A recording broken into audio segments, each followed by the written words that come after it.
Welcome to Kenton Teaches. Enjoy the video.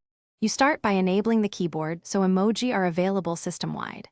Go to Settings, General Keyboard, then add New Keyboard and choose Emoji. Once done, open Messages or Notes and tap the globe or smiley beside the spacebar to switch. This gives you quick access and lets the predictive bar suggest emoji as you type, speeding composition. Make sure predictive text is on if you want suggested emoji. It helps you pick the right icon without scrolling. Now learn the middle steps.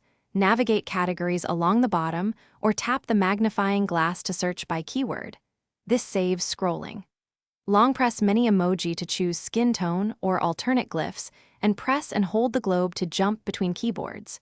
You can also create text replacements in Settings Keyboard Text Replacement, so typing party expands to your favorite emoji string. These tweaks make frequent emoji use faster and keep your messages expressive without extra taps.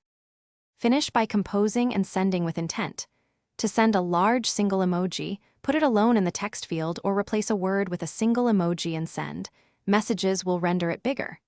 Use tapback, sticker packs, and memoji to add personality. If emoji don't appear correctly, make sure your iPhone is updated and the emoji keyboard is enabled. Check restrictions, toggle keyboards off and on, and restart the device if needed. That usually clears display or input issues. Thanks for watching. Please subscribe if this video was helpful.